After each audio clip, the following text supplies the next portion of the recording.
두 분 그 학계와 시청자 소비자 단체를 대표한 두 분 전문가께서 토론을 해주셨고요. 이제는 플랫폼 업계, 채널 업계 등 각 업계에서 이제 이제 본인들의 이해를 대변하면서 또 전문가로서 이 방안에 대한 여러 가지 의견을 제시해 주시겠습니다.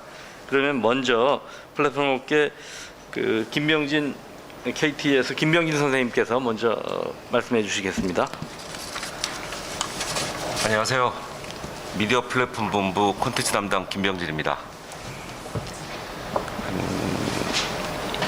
과기부와 방통위에서 상생협의체와 대가 산정 관련 이 회의를 지금까지 이끌어 주셨고요. 그와 관련돼서 오늘 이 자리에 나온 자료들 매우 동의가 되는 것도 있고 그리고 좀 보완돼야 될 내용도 있습니다. 그러나 대부분 심도 깊게 저희가 논의했기 때문에 이 내용들에 대해서는 동의를 합니다. 하지만 저는 이제 현실적으로 잠깐 말씀드리면 유료 방송의 역사가 꼭 분쟁만은 아닙니다. 상생의 역사도 있었고 분쟁의 역사도 있었습니다. 두 번째, 그 매년 10년 주기로 오는 플랫폼의 새로운 어떤 창출 아니면 플랫폼이 나오면서 콘텐츠 사업자 간의 분쟁은 계속 있었습니다. SO와 1차, 2차, 3차, 4차 위성방송, IPTV, 지금은 OTT입니다. 그와 관련된 콘텐츠 사업자의 재화라든지 가치를 높이기 위해서 어떤 콘텐츠에 대한 대가 분쟁이 꼭 나쁘다고 보지는 않지나 그 유료 방송에 있던 이런 것들에 대한 문제점이 계속 대두되고 있습니다. 좀 더 깊게 말씀을 좀 드리면 현재 유료 방송에서는 이런 게 두 가지가 있습니다. 콘텐츠 사업자의 메이저 분들은 어떤 재원과 어떤 그 스튜디오 사업을, 제작 사업을, 오리지널을 많이 만들어서 좋은 플랫폼에 태워서 글로벌 정책을 가는 게 대한민국 콘텐츠 발전의 넘버원이라고 생각하십니다. 물론 저희 플랫폼도 저희 플랫폼의 가치를 높이기 위해서 M&A를 하고 거기에 유료 방송에 더 좋은 서비스를 하기 위해서 대규모 투자를 하고 있습니다. 각자의 노력은 하고 있습니다. 그런데 금방 서두에서 말씀드렸듯이 유료 방송의 테두리에 의해서 분쟁과 상생을 위해서 노력을 하지만 현재 OTT라는 글로벌 사업자가 들어오면서 유료 방송 내에 어떤 재화에 대한 이탈들이 심화되고 있습니다. 그런 부분에서 저희 특히 플랫폼 입장에서는 상당히 우려를 표현하고 있고 거기에 대한 대책 마련을 노력하고 있습니다. 이게 저희 추진 배경에서도 말씀드렸듯이 재원의 부족 현상 심화로 유료 방송에 대한 분쟁으로 치화되지만 재원에 대한 부족 현상이 어디까지 갈지는 모르겠습니다. 콘텐츠 사업자들의 어떤 요소비, 제작비들에 대한 상승 코스트가 우리 국내 유료 방송 플랫폼에 얼마 정도의 매출이 증대가 돼서 그분들을 도와를 줘야 되고 국가 콘텐츠 발전의 대표를 하고 있는 그분들한테 어디까지 지원해야 될지는 잘 모르겠습니다.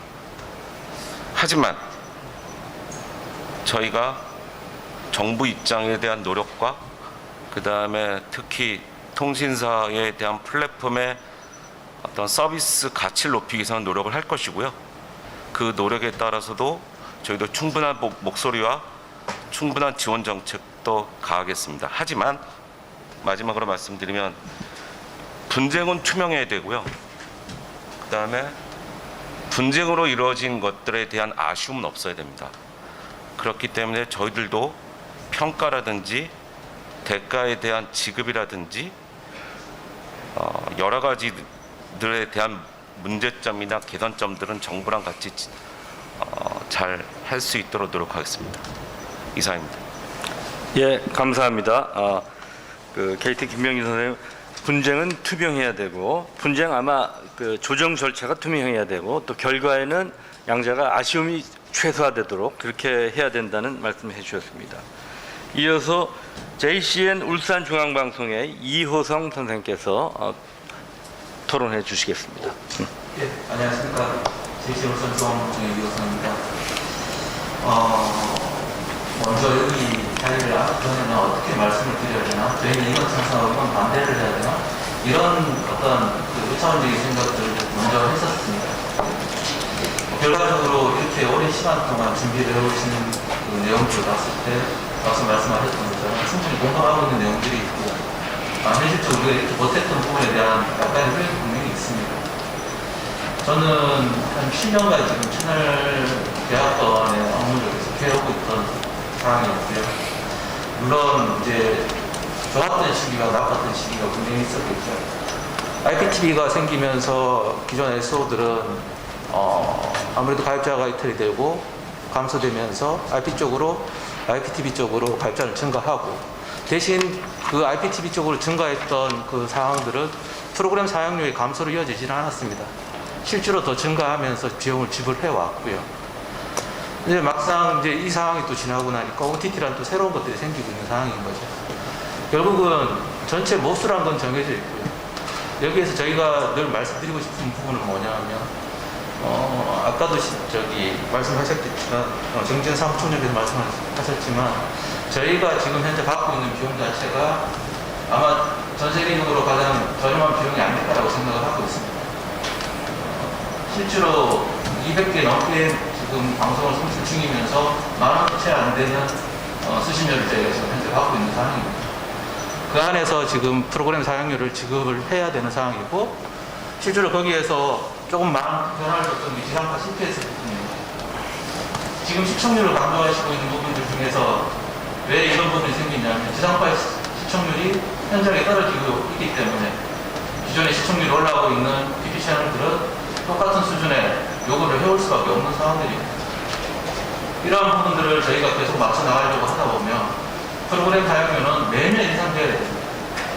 그런데 전체 모습이 이미 정해져 있는 상황에서 추가적으로 시청료 수입은 감소하고 있는 상황에서 저희가 계속 그렇게 올려줄 수도 있는 현재의 상황도 못 됩니다. MSO들이나 IPTV나 아무래도 규모의 견제를 하기 때문에 저희같이 개별 SO 같은 경우에는 실제로 따라갈 수가 없는 상황들입니다.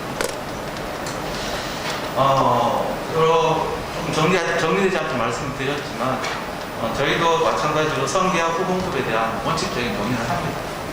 하지만 왜 선계약 후공급 자체가 이루어지지 않았냐고 생각해 봤을 때는, 물론 평가와 그 다음에 거래 절차와 대가 산정이 어떻게 보면 유기적으로 움직여야 되는 부분들인데, 그게 먼저 되는 선경들이 생겼습니다. 이미 계약 금액을 정해놓고 어떤 개편을 통해서 이런 것들이 더 우선적인 선택권이 필요했기 때문에 저희는 먼저 계약을 할 수밖에 없었고, 그렇게 진행되는 경우도 있었습니다. 그러고 난 다음에 연말이 됐을 때 계약이 안 된 채널은 한꺼번에 계약을 많이 진행했었죠. 이런 구조로 진행을 해오다 보니까 선계약 후공급이라는 원칙을 지킬 수가 없었던 상황이었습니다.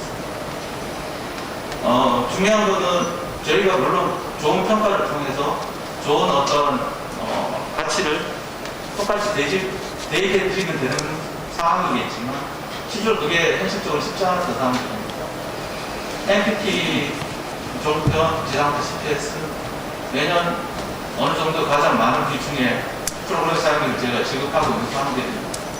중소 TV들한테는 할 수 있는 어떤 여지는 현실적으로 부족한 상황입니다. 그렇다고 해서 프로그램 사용료를 저희가 계속 늘릴 수도 없는 상황입니다. 이러한 부분들 때문에 채널 평가나 그리고 거래에 대한 부분들이 실제로 투명하게 공개 안 됐던 부분들이 있었던 것도 사실입니다.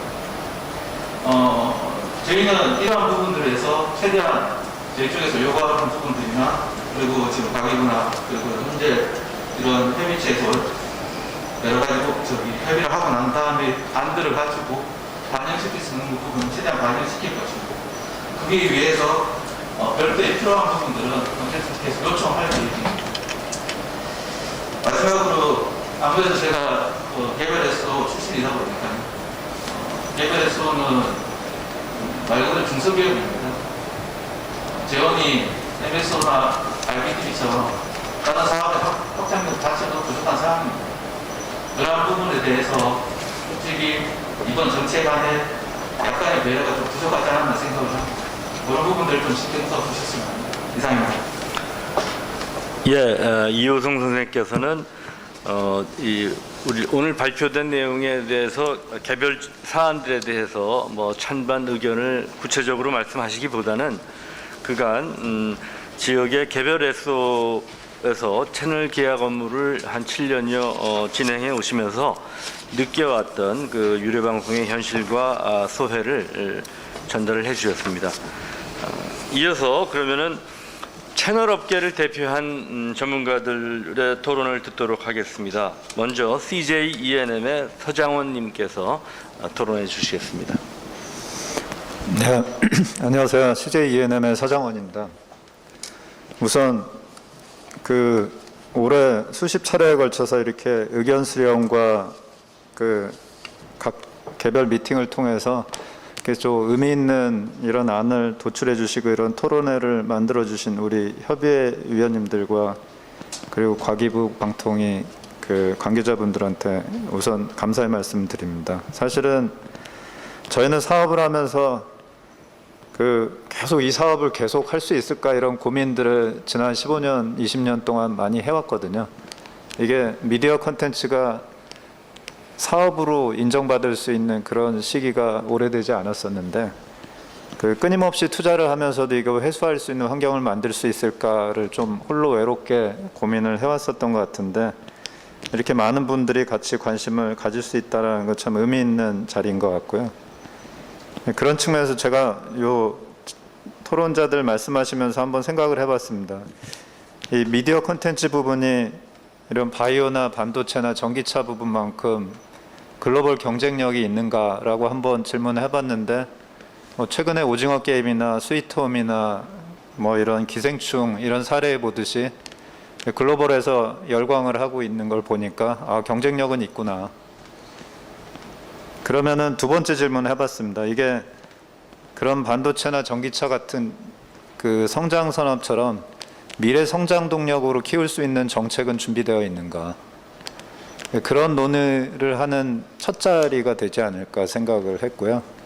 그래서 오늘 회의는 여기 이제 다양한 부분에서 참석을 하고 있고 각 조직의 이해관계가 있을 테지만은 다음 10년, 다음 20년 우리 청년 세대들한테 좀 미래에도 우리가 고무적인 바이오 반도체 못지않은 미디어 콘텐츠 산업을 만들려면은 어떤 부분을 남겨줄 수 있을까 하는 의사결정하는 이런 회의였으면 좋겠다라는 생각이 들고요. 저는 MPP나 어떤 CJ ENM의 어떤 입장을 떠나서 그러려면 가장 뭐가 필요한가 보면은 지금 현재를 좀 봐야 될 것 같습니다. 지금 현재는 어떤 세상인가 보면은 아까도 토론자분 말씀하셨듯이 글로벌 OTT가 이미 국내 시장의 넘버원 사업자가 되고 있는 시장이고요. 글로벌 OTT, 넷플릭스나 디즈니 플러스로 대변되는 이 OTT 사업자들은 기업 가치가 300조에서 360조 되는 회사들입니다. 반면에 국내 방송 사업자들은 뭐 1, 2조를 넘는 데들이 거의 없죠. 그러면은 지난 시기에 연간 5천억에서 1조 되는 그 수많은 투자를 하면서도 회사의 가치는 왜 1, 2조밖에 안 될까? 이 산업 미래에 과연 유망하다고 진짜 생각하는 걸까? 콘텐츠는 인정받는데 왜 산업은 유망하지 않다고 생각할까? 거기에 대한 걸림돌은 뭘까? 생각해 보면 저희 넷플릭스나 이런 디즈니 플러스 론칭 계약 국내 론칭을 할 때 여기 계약 안 하고 공급하는 사업자는 없을 겁니다. 넷플릭스나 디즈니 플러스가 선공급 후계약 관행을 받아들이는 사업자는 어디도 없을 겁니다. 미니멈 개런티까지 받고 들어오니까요. 근데 국내 사업자에는 선계약 후공급 계약 없이 이루어지는 어느 자유민주 사회에서도 이루어지지 않는 계약이 마치 당연하게 이루어지고 있거든요. 각 사업자들이 이제 어려움은 있지만은 그게 글로벌 투자자들이 국내 콘텐츠 산업을 보면은 유망하지 않다고 보는 이유의 절대적인 부분일 것 같고요.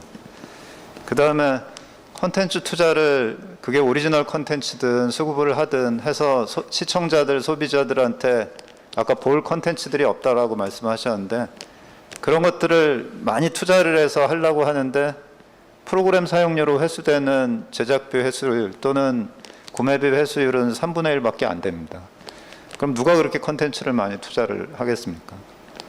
그러니까 그런 평가 기준을 만들어야지 그래야지 지금 젊은 세대들이 콘텐츠 부분에 종사하는 사람들이 많은데 적극적으로 투자를 하고 나도 여기서 미래를 꿈꿔서 바이오나 반도체 못지않은 그런 산업을 만들어 보야겠다 그런 꿈을 만들 수 있지 않을까요? 저는 여기 디테일한 부분들은 사실 이제 앞으로도 논의를 하면서 많은 말씀을 나눌 거로 생각을 하는데요. 이 자리에서 우리가 각 조직의 이해관계를 떠나서 그 한국의 미디어 콘텐츠 유료방송 산업이 성장을 하려면은 무슨 일을 조금씩 양보해서 무슨 일을 해야 될까를 결정해야 될 중요한 시기라고 생각하고요. 만약 그 타이밍을 놓치면은 5년, 10년 뒤에는 되게 추락한 산업의 종사자로서 일하지 않을까라는 생각들을 해봅니다. 그리고 넷플릭스, 디즈니 플러스가 다양한 자기 차별적인 콘텐츠를 가지고 많은 투자를 통해서 하고 있는데 국내 유료방송 여러 가지 플랫폼들도 차별적인 콘텐츠들을 제공할 수 있지 않을까 생각은 해봅니다. 그리고 앞으로 지금 단순한 플랫폼에서 AR, VR을 포함한 메타버스까지 아우르는 플랫폼으로 플랫폼 안에서도 진화와 혁신이 일어나는데 거기에 수많은 젊은 세대들이 자기 콘텐츠를 공급하려고 할 겁니다. 거기에 당연히 자기 창작물들이 자기 동의 없이 이렇게 공급된다는 게 상식적으로는 허용되지 않을 거고요. 그리고 거기서 투자를 많이 하면은 거기에 맞는 보상이 와야지 좋은 콘텐츠를 과감히 투자하려고 할 겁니다. 그래서 저는 그 두 가지 원칙은 우리가 어렵더라도 같이 상의를 해가면서 물론 이제 중소 PP, 중소 SO 어려움들이 있습니다. 그런 것들은 당연히 보완책을 만들면 저는 될 거라고 생각하고요. 여기 방통위나 과기부에 그런 부분 고민들을 많이 하고 계시니까 잘 보완이 될 것으로 생각을 합니다. 이상 마치겠습니다. 예, 서장훈님은 이제 CJ ENM에 이제서 여기 참여하신 분으로서 가장 국내에서는 대표적인 이 분야의 투자자이기도 하고 그러니까 이제 우리 미디어와 콘텐츠 유료 방송의 생태계를 이루는 플랫폼뿐만이 아니고 콘텐츠 부분이 미래 성장 동력으로 우리 모두에게 인식될 수 있는 그런 조금 더 미래지향적인 정책 방안이 좀 요망된다. 비즈니스의 글로벌 스탠다드가 이 부분에도 좀 분명히 적용될 수 있었으면 좋겠다. 이런 의미의 토론을 해주셨습니다. 이어서 시네온 TV의 안승현 선생님께서 토론해 주시겠습니다. 안녕하십니까. 저는 그 채널 아시아N을 운영하고 있는 안승현입니다. 먼저 그 이제 엄정한 이 코로나 전국에서 1년 내내 이 공청회까지 달려오게 된 그런 배경에 과기정통부나 방송통신위원회 그리고 상생협의체와 이 테크산정협의회 관계자분들께 다시 한번 감사의 말씀을 드리고 저의 말을 이어갈까 합니다. 저는 이제 사단법인 PP협회 협회장을 지금 맡고 있습니다. 이 해운사들을 대표해서 과기정통부의 상생협의체 일원으로 꾸준히 참석해왔고 대가산정협의회에도 배석자로서 꾸준히 의견도 많이 내고 경청도 해왔습니다. 방금 서장훈 부사장님께서 미래에 관한 좋은 말씀 굉장히 깊이 새겨 들었는데요. 저는 좀 현실적인 이야기를 좀 하겠습니다. 그래서 이러한 논의 과정 속에서 저는 줄기차게 중소 PP 보호에 관한 보호책과 육성 지원 방안이 선행되어야 한다고 주장해 왔습니다. 그러면 이러한 주장의 근거가 너희가 중소 PP이기 때문에 미래로 나아가야 될 방향성의 허들이를 제공하고 있지 않나라고 혹시 반문하실 수 있을 것 같아서 거기에 대해서 진솔하게 좀 이야기를 해보고 싶습니다. 사실 지금 성계학 후공급 그리고 뭐 대가산정과 관련된 이러한 이야기들이 실은 이 블랙아웃까지 연결된 분쟁에서 시작된 좀 급하게 진행되고 있는 과정이라고 생각을 합니다. 그러면 이런 분쟁의 과정 속에서 중소 PP가 단 한 건도 끼어 있지 않았습니다. 그러나 지금은 이렇게 급물살을 타고 정책들이 지금 이루어지려고 하고 있습니다. 그런데 이러한 논의의 과정에서 두루 살펴봐야 될 중소 PP들의 현황과 이런 입법이나 또는 이 채널 정책 방향이 이러한 중소 PP에 대한 보호 방안이 논의되지 않은 상태로 일방적인 피해가 발생될 수 있는 우려가 굉장히 다분하다라는 것은 성계학 후공급의 입법을 추진하셨던 국회의원분들도 이 부분들 때문에 두루 좀 살피고 가자고 지금 완급 조절이 되고 있는 것으로 알고 있습니다. 그러면 중소 PP들이 과연 200여개가 넘는 중소 PP들이 이러한 생태계에서 지금 방송을 볼 게 없다라고 말씀하시는 그런 반대되는 충분한 통계 자료도 저희들은 가지고 있습니다. 2020년 이 과기정통부에서 발표한 재정목표집이나 산업 실투표에 의하면 이 일반 PP군에서 중소 PP들이 차지하는 시청률이 26%를 점유하고 있습니다. 그러면 이 26%라는 소중한 이 시청률은 지금 채널 번호나 티어나 론칭 현황 등 가장 열악한 상황 속에서 활동하고 있는 중소 PP들의 라는 이 다양성이 가져다 준 시청자가 분명히 호응한 결과일 것입니다. 그리고 이 산업 실태표에서 저도 자료를 하면서 놓쳐오고 보지 않았던 부분들이 있었는데요. 고용지표에서 이 지금 지상파를 제외하고 종편까지 포함한 숫자에서 15,000명 정도 되는 이 유료 방송의 이 고용 현황에서 중소 PP가 1,564명입니다. 68%를 점유하고 있습니다. 과연 그렇다면 이 중소 PP가 그냥 너희들은 중소 PP니까 그냥 대충 이렇게 보호하고 아울러 가야 될 그런 포지션이 아니라는 것입니다. 이건 반드시 어떤 정책 방안이 지금 나오더라도 이에 대한 보호 방안이나 육성 지원 방안이 선행되지 않고서는 어떠한 명분도 갖지 못할 거라는 것을 저는 말씀드리고 싶습니다. 근데 그에 반해 가지고 이러한 포지션을 가지고 있는 거에 반해서 지금 일반 PP의 수신료 배분 구조에서 200개가 되는 우리 중소 PP들이 약 2,600억을 가져가고 있습니다. 그러나 이 모수 안에 같이 들어간 거대 사업자가 가져가는 수신료가 2,200억입니다. 이런 상황 속에서 어떠한 것이 공정하고 공평한 배분 대가를 지금 논의하고 있는지 저희들은 잘 알 수가 없었던 것입니다. 그래서 저희들이 줄기차게 지금 논의하고 주장하고 있는 바가 중소 PP 수신료의 할당제를 실시해 줄 것과 저희 중소 PP 몫은 보장받아야 되겠다라는 겁니다. 앞서 쭉 논의를 하셨지만 유료 방송 시장에 지금 매출이 정체되고 있습니다. 그러면 저희들은 지금 이익이 의식이 아니고 이미 발등에 불이 떨어지고 있는 겁니다. 왜? 늘어날 재원이 많지 않다라는 건 공감대가 형성되어 있지 않습니까? 그러면 그동안 아무 말 없이 지상파 CPS와 종편과 CJ들이 계속 수신료를 올리는 과정 속에서 중소 PP들은 단 한마디도 언론 보도도 하지 않았습니다. 그냥 주는 대로 받고 살았습니다. 왜? 유료방송 업계가 계속 발전할 수 있다라는 믿음과 그에 대한 보상이 따르리라고 생각을 했습니다. 그런데 이제 새로운 대가 산정을 논의를 하고 있고 성계학 후공급이 가야 될 길이라고 하는 부분에 대해서는 저희들도 그 원칙에 대해서 반감을 갖고 있지 않습니다. 다만 관행처럼 이루어졌던 일을 이제 와서 입법화나 또는 가이드라인의 명시를 통해 가지고 중소 PP가 보호될 수 있는 여지가 저는 없다고 생각을 합니다. 그래서 이에 대해서 반드시 선행돼야 된다고 주장을 하고 있는 것입니다.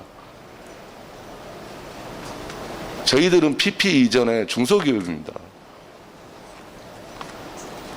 어느 산업군에서도 지금 골목 상권 보호나 모든 부분에 있어서 입법도 되고 있고 이걸 하고 있지만 저희들은 PP 중소 다음에 PP가 붙어 있는 그 이유 하나만으로 어떤 것도 저희들은 그 보호받는 명문화된 조항을 갖지 않고 지금까지 버티고 살아왔던 겁니다. 지금 종편 채널에서 하고 있는 인기 있는 낚시 방송이나 모든 예능에서 대두되고 있는 골프, 기타 등등 이런 프로그램들은 저는 확신합니다. 유행이 떨어지면 없어집니다. 편성에서 배제됩니다. 그러나 30년 동안 소수 매니아들을 위해서 이 방송만을 하고 있는 채널들이 있습니다. 어떻게 설명할 수가 있겠습니까? 다양성은 너무나 소중합니다. OTT 이야기 계속 하시는데요. 채널 숫자 많은 게 문제라면 저는 그건 이상하다고 생각을 합니다. OTT에서는 볼 수 없는 실시간 채널들이 앞으로 유료방송 시장의 버튼맥이 되어주지 않으리라고 어떻게 말할 수가 있겠습니까? 그리고 중소 PP들이 이 여러 가지 장르에서 그 풀뿌리 같은 역할을 하고 있는 것에 대한 평가가 전혀 이루어지지 않고 있습니다. 한 장르를 사례로 들어보면요. 중국 드라마나 일본 드라마 같은 경우는 티빙이나 웨이브에 거의 10,000편 이상의 중소 PP들 또 CP들을 통해서 공급이 되고 있습니다. 넷플릭스도 급기야 거기에 대한 매니아들에 대한 그걸 참지 못해서 결국은 중두를 편성을 했습니다. 이처럼 시장 자체에서도 보호받지 못하고 성장을 해왔지만 나름대로의 유료방송의 어떤 생태계 속에서 거대 사업자들이 자양분을 뽑아 먹으면서 성장할 수 있도록 저희들은 이끼 같은 역할을 충분히 했다고 생각을 합니다. 다시 한번 저는 모든 정책에 선행하여 중소 PP가 보호될 수 있는 보호책과 육성 지원 방안이 하루라도 빨리 나와 주시기를 다시 한번 촉구드리고 부탁드리겠습니다. 이상입니다. 예, 감사합니다. 안승현 선생님은 특히 중소 PP를 보호하고 육성할 수 있는 방안이 조금 더 보완되었으면 하는 의견을 비력해 주셨습니다. 이어서 실버아이의 이재원 선생님께서 토론해 주시겠습니다. 네, 안녕하세요. 실버아이의 이재원입니다. 실버아이는 저희 법인명이고요. 저희 채널명이 실버아이 TV입니다. 제가 실버아이 TV를 강조하는 이유는 그냥 실버아이라 그러면 아마 이게 방송 채널인지 아마 모르시는 분들이 많으실 것 같아갖고 그래서 꼭 저희도 PP 사업자라고 말씀드리고 싶습니다. 앞서서 그 안승현 대표님께서 지금 중소 PP를 굉장히 그 역설을 하셨는데 뭐 거기에 비하면 저희는 중소 PP라는 말을 쓰기에도 아주 열악한 영세 PP 정도 될 것 같습니다. 저희는. 근데 저는 이제 그 전반적으로 지금 PP 협의회 입장으로 좀 나왔기 때문에 제가 좀 저의 입장과 또 PP 협의 입장을 좀 이렇게 좀 말씀드리면요. 예전에는 플랫폼과 PP의 어떤 그런 그 문제였었던 것이 지금은 플랫폼과 메이저 PP와 메이저 채널과 또 일반 채널, 중소 채널들 이렇게 세 군데의 어떤 그 이게 좀 복합적으로 좀 얽혀져 있는 것들이 좀 있습니다. 거기에 이제 OTT 사업자가 생기면서 이제 이게 또 다른 위협이자 또 뭐 기회가 될 수도 있는 이런 상황이 되어 있는데요. 일단 세 가지로 제가 좀 지금 요 안에 대해서 좀 말씀드리면 일단 대가 산정이라는 그 의미가 수신료만 있을까라는 거 하나고요. 그다음에 저희 같은 지금 저희 유료 방송 시장은 제도권 방송 사업자라고 하고요. 이런 제도권 방송 사업자와 그렇지 않은 방송을 하는 데와의 어떤 역차별이 있지 않나라는 거 하고 세 번째로는 오리지널 콘텐츠를 자체 생산하는 모든 PP들은 좀 보호되고 육성돼야 된다. 그렇게 세 가지를 말씀드리고 싶습니다. 먼저 대가 산정에 대해서는 제가 왜 수신료만 대가 산정이라고 표현을 했냐면 좋은 번호 대역에 들어가 있는 것도 분명히 저는 대가라고 생각을 합니다. 아까 발제문에서는 50번을 기준으로 이렇게 평가하는 게 있었는데 사실은 더 세분화시킬 수도 있습니다. 지금 뭐 100번 이후에 있는 채널도 많고 200번대, 300번대 있는 채널들도 있는데 심지어 저희 채널 같은 경우에는 400번대에도 있습니다. 그러다 보니까 그 PP 평가할 때는 번호가 높은 데 있으면 높은 데 있을수록 PP 평가할 때는 가장 그 안 좋은 점수를 받게 되는 것 같아요. 그 배점이 뭐 한 30% 정도 되다 보니까 그런 상황을 항상 겪고 있고요. 그러다 보니까 상대적으로 앞에 번호 100번 이하나 또 아니면 또 50번 이하에 있는 채널들의 경우는 시청률 면에서는 굉장히 그 좋은 유리한 어떤 이미 대가를 받고 있는 상황이 아닌가 이런 생각을 저는 하게 되고요. 물론 번호 대역뿐만 아니라 티어도 또 있지 않습니까?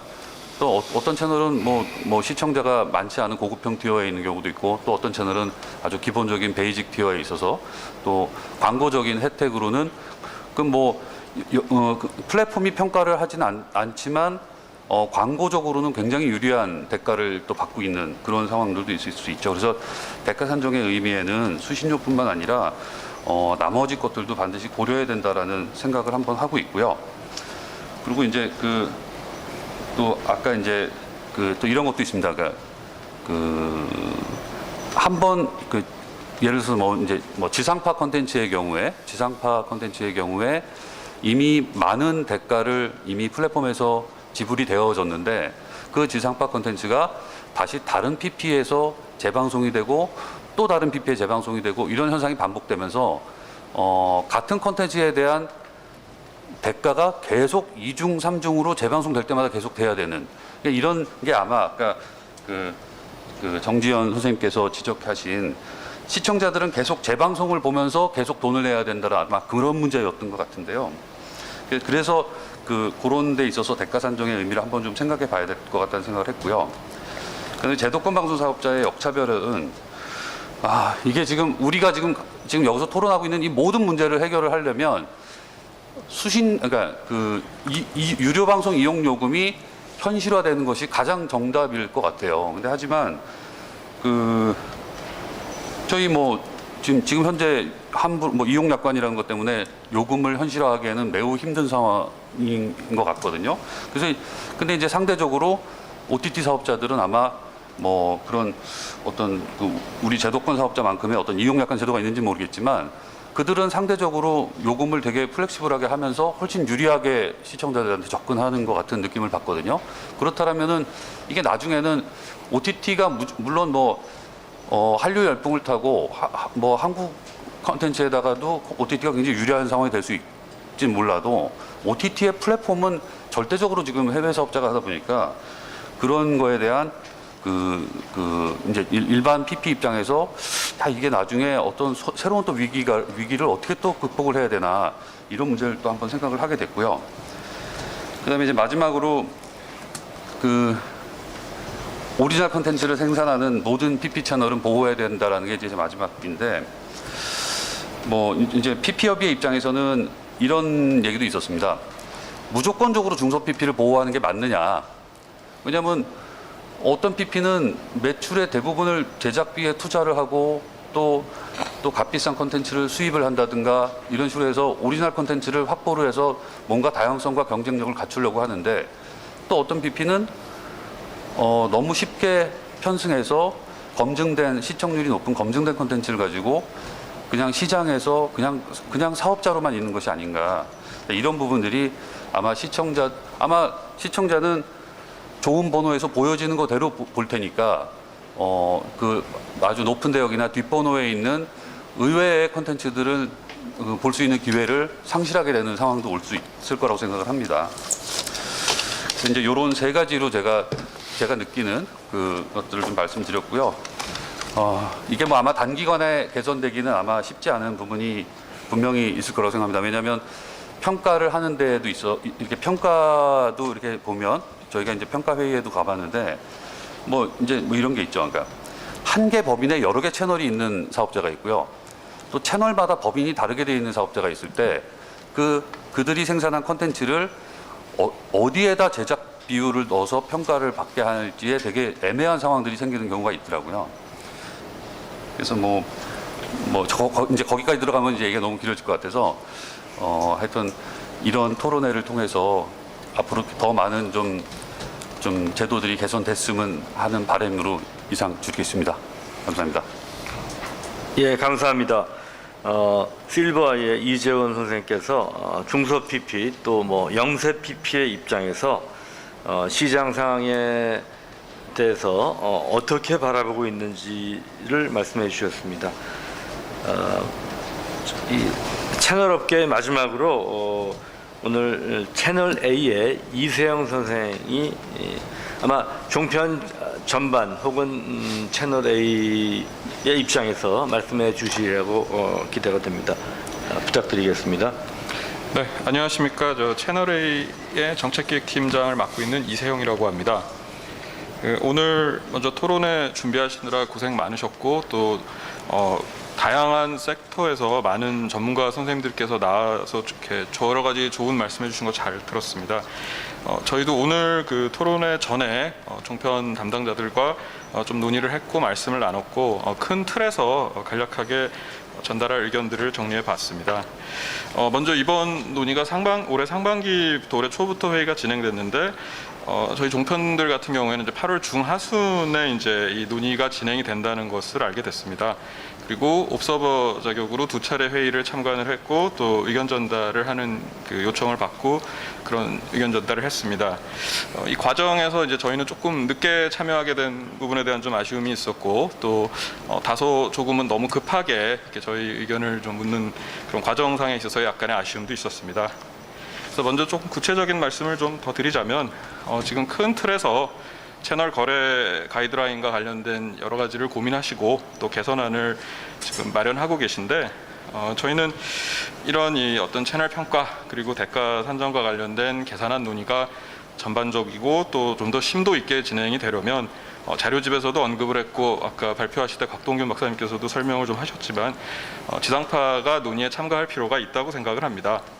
일단 지상파가 어떤 유료 방송 수신료에서 큰 비중을 차지하고 있고 그 비중이 크기 때문에 결국 같이 논의를 해야지 어떤 실질적이고 의미 있는 개선안 마련이 가능하다고 생각을 합니다. 또 그런 이제 전제가 되었을 때 저희들도 또 더욱 적극적이고 좀 구체적인 의견을 낼 수도 있을 것이라고 생각을 합니다. 그래서 그 어떤 이 표준 가이드라인이나 어떤 기준을 만든다는 것은 산업계 전반적으로 이렇게 적용을 할 수 있는 그런 이제 어떤 의도나 좀 목적이 있는 것으로 저희는 여겨지는데 그렇게 됐을 때는 누군가는 적용 대상이 되고 누군가는 적용 대상이 안 되고 이런 방식보다는 폭넓게 다 아우를 수 있어야 된다고 생각을 합니다. 죄송합니다. 오늘 배포하신 그 자료집에도 보면은 이제 종편과 그 지상파 참여 이슈에 대해서 34페이지부터 정리를 좀 해주셨는데 그 회의 때 저희가 의견을 드리는 과정에서 피드백을 받기도 했고 또 설명에서도 말씀하셨듯이 지상파가 참여할 필요가 있다는 거에 대한 공감대는 다 있다고 말씀을 하셨습니다. 근데 자료집에는 사실 이제 그런 부분들은 좀 빠져 있고 지상파 참여는 그냥 이렇게 좀 아닌 그러니까 현재로서는 뭐 불가능하다 혹은 뭐 방법이 없다는 식으로 좀 내용이 제대로 언급이 안 돼 있는데 저희가 좀 봤을 때는 이런 부분에 있어서도 좀 자세하게 설명이 되는 게 더 폭넓은 논의와 어떤 설명 전달에 도움이 되지 않았을까 이런 생각을 해봅니다. 그리고 뭐 장기적으로 어떤 이런 논의가 더 좀 변화를 불러오고 또 어떤 좀 더 실질적인 의미를 지니려면 수신료 모수 확대에 대한 고민과 검토 이런 부분에 대해서도 향후 계속 논의가 돼야 된다고 생각을 합니다. 오늘 좀 시간적으로도 그렇고 여러 가지 좀 이제 분야에 따라서 조금씩 또 관심도나 이게 차이가 있어서 뭐 자세하게 모든 디테일하게 얘기하는 건 좀 어려움이 있는데 일단 큰 틀에서 저희는 이 정도로 의견을 정리했고 말씀을 드리도록 하겠습니다. 네, 이상입니다. 예, 감사합니다. 이세영 선생님께서는 이 협의에 이제 조금 늦게 업소로 이제 참여하셔가지고 지켜보셨는데 이제 전반적으로 많은 부분 동의하지만은 큰 틀에서 지상파도 이렇게 함께 참여해서 논의에 포함이 되었으면은 더욱 좋았을 것이고 앞으로도 그런 방향으로 좀 후속 논의가 이루어졌으면 한다는 말씀과 수신료 혹은 뭐 이 콘텐츠 대가 재원의 모수가 수신료에 국한되지 않고 조금 더 확대되는 것이 필요하지 않겠나 뭐 이런 말씀 해주셨습니다. 이렇게 학계와 시민단체 그리고 플랫폼과 채널 업계를 대표한 분들 전문가들께서 어떤 분들은 조금 디테일하게 어떤 분들은 전반적으로 의견들을 말씀해 주셨습니다. 그럼 마지막으로 이 협의회에 쭉 참여해 주셨던 방송통신위원회와 과기정통부의 담당 과장님들 두 분이 와 계신데요. 천지연 과장님, 황금별 과장님 순서로 오늘 토론과 이제 전반적인 그 발표 내용에 관해서 말씀해 주시기 부탁드리겠습니다.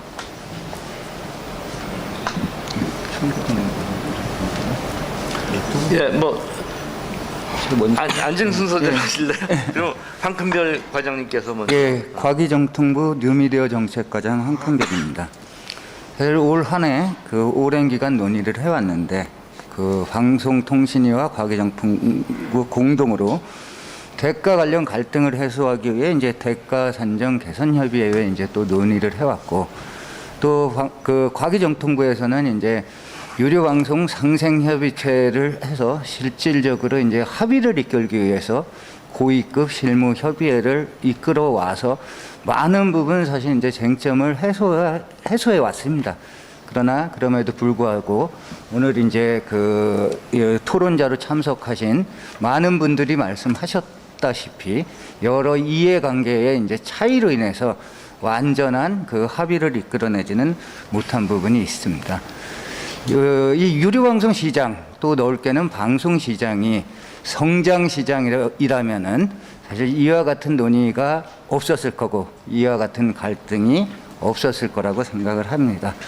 그러나 이제 잘 아시는 바와 같이 이 성장이 정체된 시장에서 여러 이제 이해관계자들이 있습니다. 유료방송사, 홈쇼핑사, 그다음에 시청자, PP도, 지상파, 종편, 보도, 또 말씀하신 이제 그 대형 PP, 작은 PP, 또 PP도 장르별 이런 이제 여러 이해관계에 따라서 그 바라보는 입장이 다 다르고 그러기 때문에 사실 이러한 부분을 정부와 관계 이제 이 협의를 해 나가는데 많은 이제 뭐 불만도 있을 거고 또 양보도 있을 것이라고 합니다.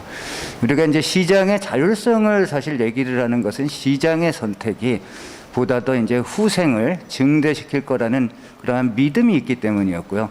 이 갈등 시장에서 사실 이제 여러 지금 이제 나타나는 그러한 이제 어떻게 보면 이제 뭐 블랙아웃도 말씀을 하시고 여러 말씀을 하시지만 그것이 뭐 시청자 그다음에 이제 중소 PP 또 이제 채널 계약에서 이제 거래의 약자 이런 부분을 아울러서 사실 이제 관련 기준을 이제 정하려고 이제 그 노력을 한 거고요.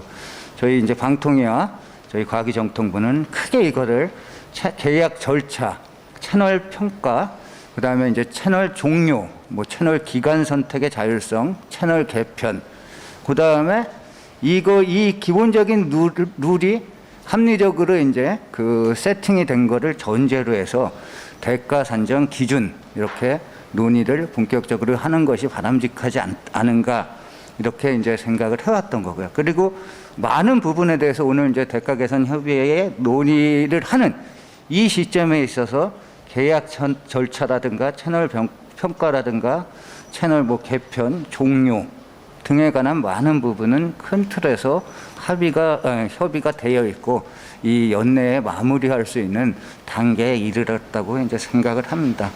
다만 이제 대가 산정 기준 부분은 여기도 이제 기준 지급률을 뭘로 할 것이냐, 그다음에 모수를 어떻게 할 것이냐, 그래서 총 콘텐츠 사용료를 어떻게 할 것이냐 이 부분에 대해서 보다 더 많은 이제 논의가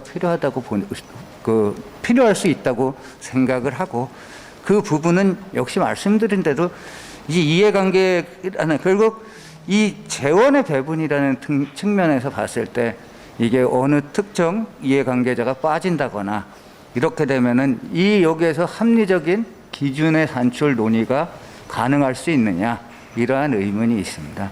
그래서 보다 더 많은 관심을 가져주시고 이 방송업계가 같이 진짜 상생의 기반을 위해서 성장 시장으로 되돌아설 수 있도록 이러한 대가 산정 기준도 여기에서 뭐 그 지금 현재 시점에서 이제 유리한 위치에 있다 뭐 이런 차원이 아니라 같이 논의하는 이러한 자리를 기대해 봅니다. 이상 마치겠습니다. 예, 감사합니다. 이어서 방송통신위원회 천지연 과장님께서 토론해 주시겠습니다.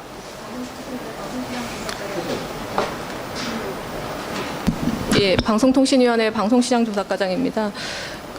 과기부의 황큰별 과장님께서 이제 대체적으로 저희 진행되어 온 거에 대해서는 이제 말씀을 그러니까 그 중복되는 부분은 좀 생략을 하도록 하고요. 저희가 이제 대가 산정 협의회를 우리 그 위원장님하고 간사님하고 저희가 1년 동안 하면서 그 자리에서 사업자분들이 정말 치열하게 입장을 표명을 하시고 그 자리에서 정말 언성도 높이시고 뭐 이러셨는데 오늘은 너무 이렇게 화기애애한 모습을 보여주셔가지고요. 다 이렇게 뭐 양보하시겠다 그러고 우리 이제 그리고 이렇게 발표하시는 데서 저희가 20몇 년 이상 된 이 유료 방송 업계가 좀 잘 되길 바라는 그런 마음이 읽혀져서요. 참 그런 점에서는 이제 여기 계신 분들이 다 똑같은 생각이 아닐까 그런 생각을 일단 먼저 해봤습니다.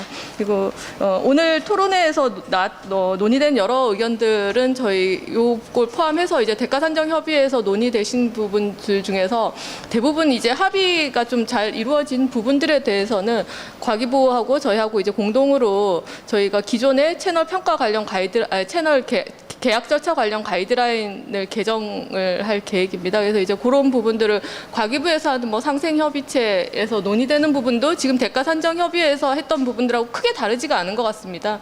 채널 평가의 공정성을 기하고 이제 그걸 조금 더 플랫폼 사업자에게 자율성을 부여하면서 공정성을 강화하는 그런 방향에서는 크게 뭐 다른 내용이 없다고 생각을 하고요. 그 부분들은 합쳐서 저희가 이제 가이드라인을 가급적 빨리 이제 개정을 해서 조금 시장에 조금 더 이제 빨리 적용할 수 있도록 할 계획입니다. 그리고 오늘 나왔던 내용 중에서 이제 뭐 대가와 관련된 이야기는 황 과장님이 앞에서 말씀하셨듯이 이제 저희가 이번에 합의가 안 되는 부분들은 앞으로도 지속적으로 사업자분들하고 그다음에 과기부 방통위가 이제 협의해 나가겠다고 말씀을 드리고 싶고요. 그다음에 그 성계약 후공급과 관련돼서 이제 가장 관심들이 많은데 성계약 후공급이 원칙이 적용된다는 그 전제는 일단 계약 종료가 되는 사업자도 분명히 있다는 게 될 것이고 그렇게 되면 이제 채널이 종료되고 블랙아웃이 되는 채널들도 있을 것인데요. 그 사이에서 이제 사업자들 분쟁은 더 많아질 걸로 예상이 됩니다. 그래서 이제 분쟁조정위원회 효력을 강화하고 중소사업자를 위한 규제 절차를 두는 그런 방안들, 그 다음에 이제 뭐 이 방송법에 있는 금지 행위의 그런 우월적 지위를 이용해서 이제 얼마나 협상들을 그 과정에서 했는지에 대한 판단을 어떤 식으로 할 것인지, 성실한 협상을 어떻게 하는 걸 성실한 협상으로 볼 것인지 이런 거에 대한 더 이제 법 개정이 필요한 사안들은 저희가 이제 차분히 검토를 해 나가도록 하겠습니다. 그리고 이제 제일 또 관심이 많은 이슈 중에 하나가 이제 종편 지상파에 대해서 지금 PP 평가를 하고 있지 않은데 그런 부분들에 대해서 이제 어떻게 해야 되느냐는 부분 뭐 논의들이 있는데요. 종편은 이제 오늘 말씀을 해주셨습니다만 이제 지상파 같은 경우에는 물론 이제 지상파가 그 지상파 방송 CPS가 차지하는 비중이 가장 크고 그 다음에 이제 대가 논의에서 지상파를 빼고 이제 논의하는 부분이 좀 이제 그 의미가 빼고 논의하는 게 이제 좀 의미가 없다 이런 주장에도 또 공감을 하시는 분들이 상당히 많습니다. 그렇지만 또 다만 또 한편에서는 뭐 지상파 방송 같은 경우에는 이제 지역성을 부여하는 거라든지 공적 책임을 일반 PP에 대해서 더 많은 공적 책임을 부여하고 있는데 PP하고 똑같이 시청률이나 이런 PP 평가를 통해서 이제 이런 시청률 배분을 똑같이 하는 게 과연 바람직한가 또 이런 의견들도 또 제시될 수가 있다고 생각이 듭니다. 그래서 이제 그런 부분들은 다양한 의견들 좀 더 받고요. 그 다음에 이제 뭐 관계자분들이나 아니면 이 전문가분들 의견을 좀 더 들어서 그렇게 결정을 해 나가야 되지 않을까 생각합니다. 마지막으로 이제 이 협의회 이 어려운 논의를 이끌어주신 위원장님과 간사분 그리고 협의회 위원님들께 감사드립니다. 예, 두 분 주무부처 과장님들께서 그간의 경과 또 오늘 협의회 이후의 계획까지 종합적으로 말씀해 주셨습니다. 그러면 이제 10분의 토론도 들었고요. 이제 발제자께서 토론에서 지적된 일부 뭐 질문이라든지 코멘트에 대한 그 말씀을 해 주실 텐데 그 전에 이렇게 오늘 굉장히 여러 가지로 방역이라든지 그런 사정으로 제한된 상황에서도 이렇게 오늘 행사장에 가득 오셔서 끝까지 우리 이 토론회에 참여해 주신 플로어에서 한 2분 정도 간략하게 혹시 질문이나 코멘트가 있으시면은 아마 마이크가 준비가 될 것 같은데요. 마이크를 받아서 본인 소속과 본인 소개를 해주신 다음에 간략하게 코멘트나 질문을 해주시기 바랍니다. 예, 앞에 말씀을 손 드신 분 마이크를 받은 다음에 말씀해 주십시오. 예, 말씀 감사하게 잘 들었고요. 저는 IB스포츠 그 중소 PP 사업자 김정환 대표입니다. 그 오늘 말씀 중에 조금 이제 좋은 말씀도 많았고 좀 서운한 말씀도 좀 있었는데 그 중에 하나가 그냥 중소 PP들이 이제 그러니까 개발 사업자로서 시장에서의 발전을 하고 있는 그런 기여 부분, 그런 부분을 좀 인정을 해주십사 하는 그런 말씀드리고 그러니까 보지 않는 채널이 많다는 말씀하셔도 그 부분이 조금 서운하거든요. 그렇지 않거든요. 다양성을 더 저희는 강조하고 싶거든요. 많이 이 안에서 그 이용자들이 다양성 속에서 많은 그 채널들을 보고 있다라는 거, 그 부분 좀 인정을 좀 부탁드리고요. 그 현재 중소 PP들이 이제 그 상대적으로 지상파, 종편 그리고 그 MPP들로부터 상대적으로는 사업권이 플랫폼 안에서 열악하거든요. 그 부분을 좀 인정해 주십사 그런 말씀 좀 드리고 싶고, 그리고 평가에서 공정성도 그런 부분이 좀 반영됐으면 좋겠다. 상대적인 열악함 그 부분, 그게 이제 홈쇼핑 채널도 그렇고 그 나머지 그 지금 그 종편이나 지상파보다는 훨씬 더 열악한 번호대라든지 그 다음 티어라든지 이런 부분을 좀 반영을 해서 평가를 해줬으면 좋겠다 이런 말씀 드리고요. 특히 저희 같은 경우는 그 평가를 통해서 그 중소 PP들이 수신료를 받는 데 있어서 어느 정도 좀 할당이 돼야 되지 않는가 이런 생각을 좀 하고 있거든요. 그래야지만 중소 PP들이 보호를 받고 그 보호 속에서 또 이렇게 발전할 수 있는 기회를 얻지 않을까라고 생각을 하고 있습니다.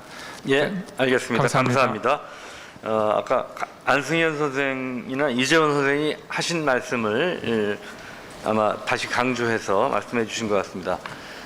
예, 혹시 플로어에서 또 의견이나 질문이 있으십니까? 예, 없으시면은 아마 이제 원활한 진행을 위해서 협조해 주시는 걸로 알고 감사하게 생각합니다. 그러면은 이제 10분의 토론이 있었고 플로어에서도 질문과 이제 의견이 있으셨는데 이에 대해서 뭐 시간이 많지는 않습니다. 한 3, 4분 정도로 곽동균 박사님께서 마무리 발언과 이제 대답을 해주시겠습니다. 이제 그 먼저 바쁘신데 참여해 주시고 오셔서 또 후하게 노력을 치하해 주셔서 감사드리다는 말씀 먼저 하고 싶습니다. 이 협의회를 처음 시작할 때 제가 그 드린 말씀이 있는데요. 저도 뭐 국제 연구기관에 있다 보니까 이런저런 연구반이나 자문반 이런 데 굉장히 많이 참여를 했었는데 가장 부담스러운 역할이라고 말씀드린 바가 있습니다. 1년 내내 매우 부담스러웠고요. 또 한편으로는 또 사업자들한테 늘 죄송하고 또 지원해 주시고 해결책을 같이 고민해 주신 그 방송통신위원회와 과학기술정보통신부 담당 과장님들한테도 늘 죄송했습니다. 그 능력이 부족해서 더 모두를 만족시키는 안을 만드는 것이 정말 어려운 일이라 그 한계를 인정하면서 그 절제된 논의를 이어오는 것이 쉬운 일이 아니었습니다. 그러면서도 저희가 내놓은 안에 아까 그 정지현 총장님 말씀하신 것처럼 그 늘 이 결과적으로 우리 시청자들에게 도움이 되는 길이 무엇일까 늘 계속 고민을 했고, 그 와중에도 더 많은 안을 내고 더 많은 개선점을 찾아서 더 좋아지도록 만들고 싶은 마음은 컸으나 첫 회의를 끝나고 가시는 여러 선생님들이 저한테 큰일 났다 이런 말씀 많이 하셨거든요. 이게 일종의 동상이몽이라 그 여러 참여하시는 분들이 이제 그 기대는 큰데 도대체 이 기대를 어떻게 논의를 해소할 솔루션을 낼 것인가에 대한 고민이 많으셨거든요. 그런 부담을 안고 논의를 진행했다. 그런데도 불구하고 여전히 갈 길이 멀고 또 여전히 아쉬움도 많다라는 말씀을 인정하지 않을 수가 없고요. 그럼에도 불구하고 여기 나오셔서 이 정도 성과라도 이루어지길 바라는 마음과 또 조금 더 미흡했던 부분을 앞으로 더 잘 보완해서 정부 과기정통부와 방송통신위원회가 올해 내로 가까운 시일 내로 최종적인 단일안을 도출해 주기를 바라는 마음을 저도 시청자 한 사람으로서 또 연구자 한 사람으로서 잘 느끼고 있고 끝까지 최선을 다해서 지원해 드리겠다는 그런 마음입니다. 개별적으로 지적해 주신 여러 말씀들에 다 공감을 하고요. 부족하지만 조금이라도 더 나은 제도 개선을 통해서 그러니까 갈등이 없는 세상이 아까 말씀 어느 선생님께서 해주셨지만 지금 상황이 어려워져서 갈등이 좀 더 심해진 것은 분명하다고 생각합니다만 제가 다른 곳에서도 이런 얘기를 한 적이 있는데 이 대가 관련해서는 원래 인류의 역사가 대가 관련해서는 계속 분쟁이죠. 받고 싶은 사람은 더 받고 싶고 주고 싶은 사람은 덜 주고 싶은 게 인지상정이라. 근데 이제 지금 상황이 어려워서 좀 더 그 증상이 두드러지고 또 심화되고 이런 것은 인정하지 않을 수 없고요. 정부의 역할 또 저희 공공정책연구기관에서 역할은 이제 그 분쟁의 강도는 줄이고 빈도도 낮추는데 조금이라도 기여할 수 있도록 투명하고 객관적이고 또 중립적인 그리고 또 문제가 생겼을 때 신속하게 해결할 수 있는 그런 제도적 개선책을 끝까지 마련할 수 있도록 노력하겠다는 말씀으로서 나온 지적해 주신 모든 말씀에 대한 감사의 말씀과 함께 드리겠습니다. 감사합니다. 예, 감사합니다. 유료방송 한때 굉장히 첨단 산업계로 인정이 되었고 굉장히 잘 나갔습니다. 학생들이 진출하기 원하는 그런 분야였습니다. 지금은 그렇지 않다는 말씀은 아닙니다만은 과거와 미디어 환경이 바뀌면서 과거와 같은 활력이 좀 잃어가는 것 같은 그런 우려가 있습니다. 다툼도 많았고요. 그래서 이 방송 채널 대가 산정 제도 개선 협의회에서 앞으로의 유료방송계가 질서와 투명함과 예측 가능함이 함께 있는 그런 산업 생태계가 되기 위한 여러 가지 고민을 1년 가까이 진행해 왔습니다. 오늘 그 방안에 대해서 여러분들께 발표를 드리고 여러 외부 협의회에 참여하지 않으셨던 주요 외부 전문가들의 의견을 들었습니다. 이들을 또 적극 반영을 해서 아마도 이 협의회가 제시한 방안이 더 구체화되고 또 실행되리라고 기대를 하고요. 이 방안 이외에도 향후 방송통신위원회 그리고 과학기술정보통신부가 유료방송 생태계가 미래가 있는 산업계가 되기 위한 여러 방안을 계속 마련하실 걸로 기대를 하겠습니다. 그럼 오늘 이것으로 공개 토론을 마치겠습니다. 감사합니다.